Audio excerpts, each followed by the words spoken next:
Hi, I'm Otto Penzler at the Mysterious Bookshop here in New York City in Tribeca. And thanks for watching. This is our weekly show about books and authors and collecting. If you saw us last week, you know we were talking about the Queen's Quorum. And if you didn't, let me just back up a little bit to let you know what that is. It's Elray Queen, half of Elray Queen, Frederick Danae, was also a great scholar and wrote about mystery fiction as well as writing mystery stories himself. And he produced a book called Queen's Quorum. And what Queen's Quorum is a list of the 106 greatest short story collections in the history of the mystery category. It was later extended, and this is a reprint, to include the 125 greatest mystery short stories. So last week we talked about, I'm doing them in chronological order just to sort of give some context to the stories. This is the first British edition, by the way, and it's a great copy in jacket. It's $75, and so is and this reprint is as new. And more useful in the sense that it has all 125 books, whereas this just is the first edition and only has 106. This is $50. So I did the early books up to about 1906 or 1908 last week. So I'm picking up, these would be a little bit newer and not quite as rare as the books that I was showing last week. This is a very, very unusual book. The title is The Master of Mysteries, and it's about a seer, kind of a fake, and it's published anonymously. As you can see on the title page, there's no author's name, but it's Gillette Burgess, who at that time was a very, very popular writer. And I want to, just because this is so fascinating, I just want to read a little thing. I think I think Queen wrote about this. I just want to read this to you because it's so unusual.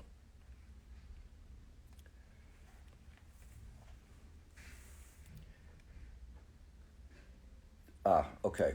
And this is, I was trying to remember exactly how it worked, but this is it.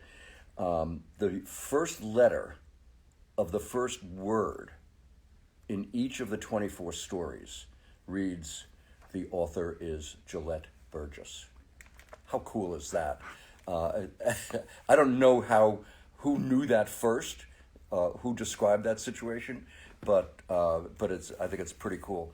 Now this is an exceptional book because, look, nothing. It's a salesman's dummy. So what would happen is the publisher, in this case Bobbs Merrill, would print some of these to, they didn't have all of the text, and they just bound it to show booksellers what it would like. So they print the early pages and some illustrations, but this is also a very important bibliomystery, because one of the chapters is the stolen Shakespeare, and it's about a volume of Shakespeare that's been stolen. So Bobbs Merrill was a very consistent publishing company. They would always, on the copyright page, say second printing or third printing. And as you can see, since this is a salesman's dummy, it was actually before the first edition. So there's no indication there of reprint, but of course it wouldn't be, because this is prior to the book actually being published. The Master of Mysteries. This rarity is only $200. Now we have November Joe, the Detective of the Woods, by Hesketh Pritchard. And here's these are both first editions with different bindings. I don't know, I have never found any evidence that one precedes the other.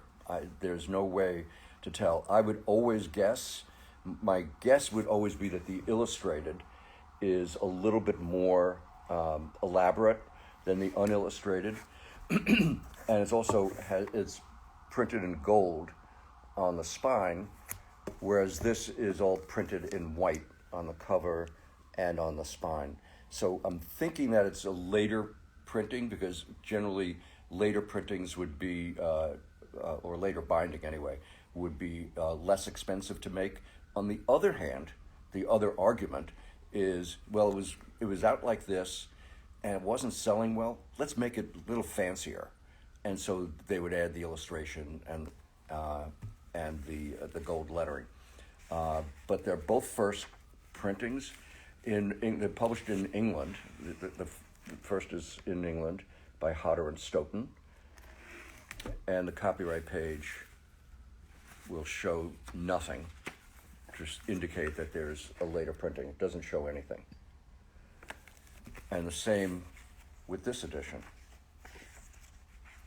The title page looks exactly the same, and the copyright page is also blank, showing nothing. These are both exceptionally nice copies of an uncommon book. It's not the rarest book in the world, but it's hard to find in really nice condition. They're $200 and $200, rightly so, because they're both first editions and are both in nice shape. This one has a book plate in it from a very famous collection, Francis and Edward Kay collection, with their very elegant little leather book plate. Those books, you see them all the time in really great copies because of their famous collection, which was broken up. Now here's a major title, Ashington by W. Somerset Maugham. This book is very often, and perhaps correctly, described as the beginning of the modern era of the spy story. It's meant to look like a novel. There's nothing that tells you it's short stories, but it is, in fact, a novel. It is, in fact, a short story collection. It was published in England first, of course, because Somerset Maugham was British. The title page must have the date, and then the copyright page will show that it was first printed then. Later printings would say later printings. This is also a Haycraft Queen cornerstone, which I may do another show about sometime. That is a list of the 168, I think, most important books in the history of the genre, both short story collections and novels. And this is on both. As you can see, it's quite a nice copy. And of course, the jacket, as is true of virtually all books, the condition of the jacket is more important than the condition of the book, because until recently, people would bring their books home and throw away the jackets because they liked the way the book looked on the shelf. And you can see it's a really terrific copy.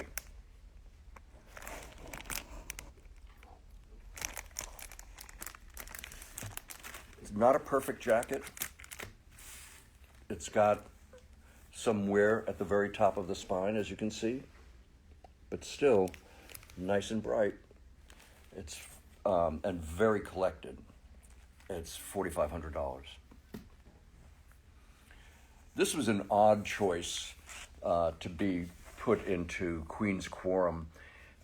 This is by Lewis Golding. He wrote it's a single short story, and it's barely a mystery. I'm not sure why Frederick Danae put it in Queen's Quorum, because it's not particularly distinguished that I could tell. I've read the story. It didn't really do very much for me. It was limited to 100 copies, 100 numbered copies, and signed. And this copy, unfortunately, is an out-of-series copy, so there's no number and no signature. But there's the copyright page where it shows, or the limitation leaf, where it shows 100 copies. This and another short story called Pale Blue Nightgown were both also limited to 100 copies. And then they were both collected in a book called Pale Blue Nightgown, and which is also collected. It's fairly hard to find. But because of the small number of copies that were produced of this book, it's still relatively expensive, even though it's out of series. It's $175. Of course, Elray Queen included a book by Elray Queen. And here we have The Adventures of Elray Queen. It's the first short story collection of his stories, and deserved the honor of being a Queen's Quorum title. All of the books, all of his early books, including the ones by the ones that had the geographical names: Egyptian Cross, Spanish Cape, Roman Hat, etc. They were all published by Frederick Stokes. They all have the date on the title page, and the copyright page shows no further printings. When I bought this very large collection of Elray Queen books, the fanatic collector who collected the way people should collect had multiple copies. We see 5th printing, 6th printing, 7th printing of many books. So this is a first. It's a really a lovely copy. It's this yellow cloth is usually turns up rather soiled because it's a light color and you'd expect it to. But this is pretty bright in most ways. It's 100 and a quarter, 125. The great Cornell Woolrich, my favorite suspense writer of all time, also wrote as William Irish, and most of his short stories were collected as William Irish, whereas most of his novels were published as Cornell Woolrich. This is a Queen's Quorum title. It's a dreadful copy. It's just awful. I have it really just to show that that Woolrich is in the collection. It's not a collectible copy. It's published by Lippincott in Philadelphia, and the copyright page will show that there's no further printings and so on. This is a reading copy, and it does say first edition, and it doesn't show any further printings. But a lot of his books did go into second printings and are so noted. This is here just as a reading copy. It's $25. It's not a collector's copy. This is an unusual book, in that Queen had a couple of, not very many, but he had, I think, 3 books that are not in English. One was Detective Dagobert, which is German. One was a George Simenon book, the 13 riddles or 13 puzzles, whatever the French word was. I don't speak French. And this is Mexican. Antonio Helu. And as nearly as I can tell, there was only one edition. I've never seen anything other than a first printing. And there's the